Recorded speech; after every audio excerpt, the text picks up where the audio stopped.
Hey friends, welcome to another episode of Live Boldly with Sara. Today we're going to be talking about reflection and creation, reflecting on the year prior in 2023 and creating what it is that we want in 2024.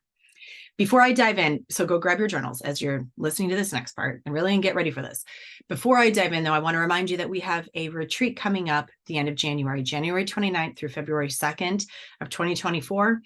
Make bold moves in your life. That is the whole theme behind all of these. It's about working through the resistance, creating the life that you want, diving into the who am I, what's holding me back, the saboteur, the imposter syndrome, personal leadership, forgiveness, deep healing, growth.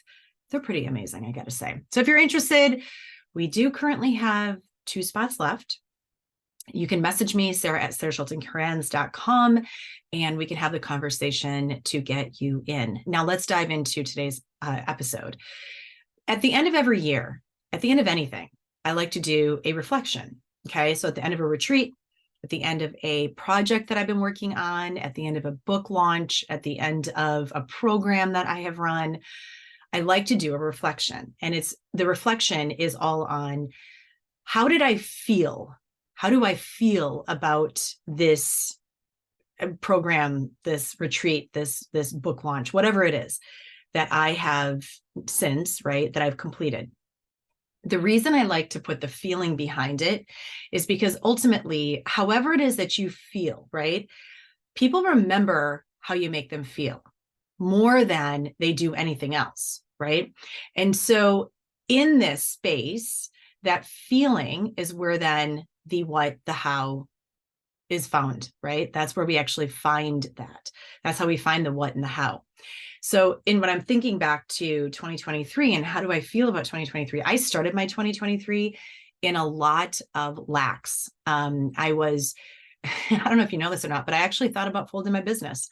I was done. I was like, I don't think I can even step into this year ahead feeling like I can make it through successfully in the work that I'm doing. I'm being very honest here.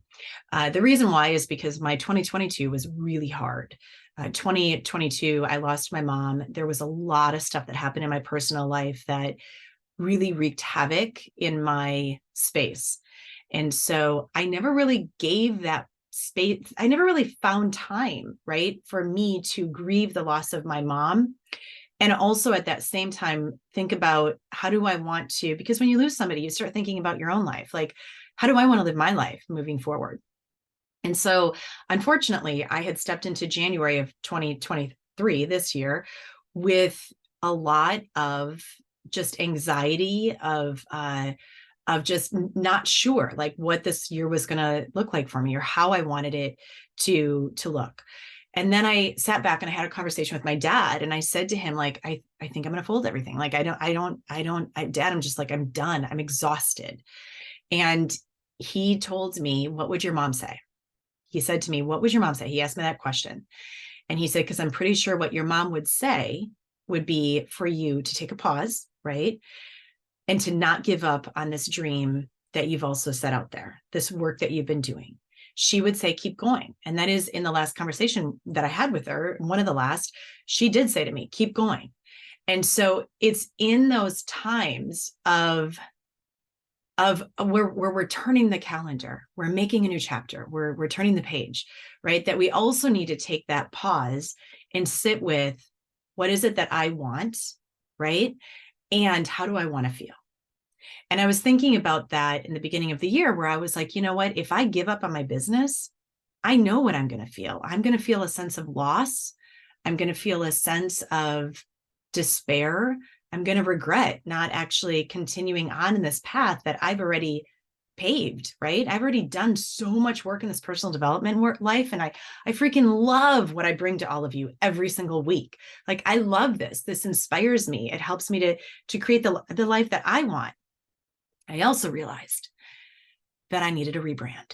I realized during that time in that pause, it was probably February to March-ish, that I was ready to also get out of these last 10 years, the space of complete healing, because I had done so much work on myself already, and to launch something new. So it was in that time that I went back to an open house at Impact 11. Thanks, guys, for inviting me. And I realized that the space that I wanted to step onto was even greater impact for others. So I really started diving into what is my next space? Like, what is my next creation that I want to launch into the world? And that's when I made the decision to create my new speaking reel, to rebrand my website, which I'm on right now, which I'm super excited about. That's going to come out in 2024, and to trademark 3 words that have changed my life. And that is make bold moves. And it is in that space of making bold moves that it's not about resilience, right? I mean, you have to be resilient in making bold moves. The space, though, is in resilience is you're walking that path and you keep getting up, right? That's beautiful. And at some point, you also have this shift where you make bold moves and you go down a different path. You blaze your own trail. You do something new that excites you. That's that adventurous space. So in that time when I decided to trademark make bold moves, and as I'm shifting and pivoting into that, which you are all seeing right now, it's super exciting, like keynote speaking, workshops, like diving in with organizations and businesses and people professionally, like personally. It's like it jazzes me on a whole new way, right? In this space of making bold moves, I have distilled 5 key components that I am now teaching, that I am going to eventually write into my book and deliver to all of you in a different way as well. And it's really about stepping out of these last 10 years and stepping into this next decade for me and my 50s in a way that is going to inspire. I mean, look at my smile changes when I talk about this. Like I'm recording this also for YouTube, and I'm just like, even my smile changes, everything changes, where it's really about everything possible. Like it's just anything and everything is possible. So the feeling now, as I'm stepping into 2024, is about a whole different kind of transformation and rebirth, right? And magic that I get to put into the world that I otherwise, if I hadn't gone through those last 10 years, I wouldn't be here to do. So as I have been sitting here reflecting on my 2023, what started, right, in anxiety and like, I'm folding my business, the end of 2023, man, am I excited. It's like all creative energy. I just spent 3 days in Arizona with Impact 11, doing some deep dive. It was a masterclass that I dove into with them, with like the back end of business, and numbers even are starting to excite me. I like Josh Linkner, numbers are starting to excite me. This is a whole new me. Okay. Josh is one of the founders of the founder of Impact 11. And like, he was up there talking numbers and all this stuff. And I was like, the old me that not old me, but like the former version of me would have been in her, like curled up in a ball crying when it looked at all the numbers on that he had put up there. And this version of me now is actually getting excited about numbers. That's what it is to continue to make the bold moves and move forward. So as you're stepping into 2024, and as I'm stepping into 2024, I want to give you a couple of really key points to think about. Number 1, make a vision board. Make a vision board. A vision board is simply a board or a piece of paper where you are taking pictures, like out of magazines or wherever, and you're putting them onto the vision board that's creating that vision of how you want to be in the future. And if something excites you, if you're like, ooh, this picture looks really exciting, but I don't really know what it's about. Maybe it's a picture of a mountain, right? And you're like, that looks like a really cool picture. That excites me. It's drawing me to it. Cut it out and put it onto your vision board. There's no perfection in vision boards. It simply is, it's like for what you want, right, in the future. The thing is, though, the key piece to this is if you see something, but it doesn't have an understanding, if you're noticing it and you're aware of it, cut it out and put it down, because there's a reason that you are connecting to that visual that you may not even know yet, right? There's a reason you may not even have a clue as to how you're going to get there or what that's about. Doesn't matter. Just put it onto the vision board. So number 1, make a vision board. The second thing is really step into, how do I want to feel in this new year ahead? I didn't do this exercise so much at the end of last year because I was grieving my mom and there was just so much that was happening. And I, quite frankly, was feeling like my head was just above water. And that's about as much as I could handle at the time. The thing is, though, as I'm stepping into this new year ahead, I'm really sitting with how do I want to feel? And I want to feel like I am standing on a stage in front of 100,000 people delivering a message that is impacting all of those people's lives, that it's touching their heart, their soul, that my words are making a difference, my thoughts, my feelings, my actions are aligned, and that people are going to leave that room knowing that they can go into this world and make their bold moves as well. They can find what they are, what is their greatest possibility in their life. That's how I want to feel. I want to feel that sense of teaching, that sense of creating, that sense of being the thought leader that is delivering everything that she has learned over these last 50 years into the world for them, and for them then to ripple it into the world as well. So that's how I want to feel. I want to feel that sense of excitement, right? That I am making a difference, and that this legacy that I am leaving is not only coming from me, but it's also coming from my mom, who is now my greatest angel above. So that's the second thing. How do you want to feel? And then the third thing is set intention behind it. In other words, what is your intention for the year ahead? Again, it's different than goal setting. Goal setting is like, my goal is to make, X amount of dollars by the end of the year. My goal is to become more fit. My goal is to succeed in the marathon. My goal, whatever it is, right?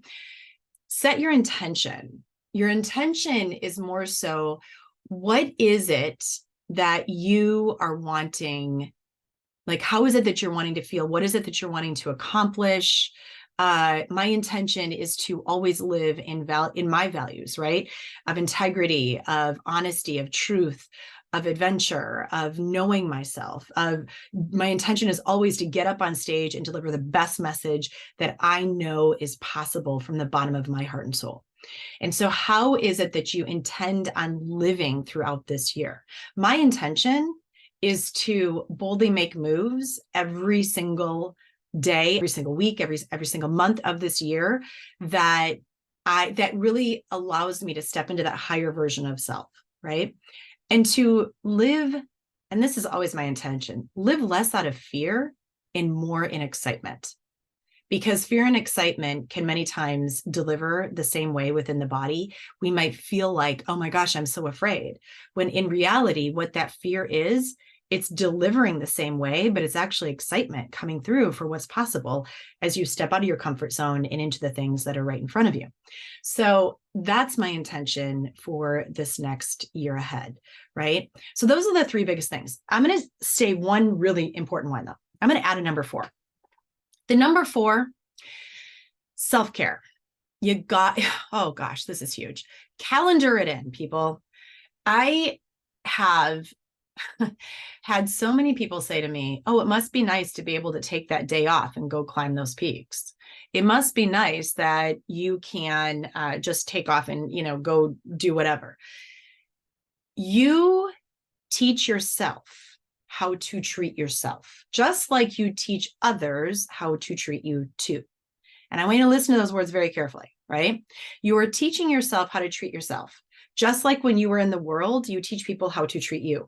The only way to do that is by creating boundaries.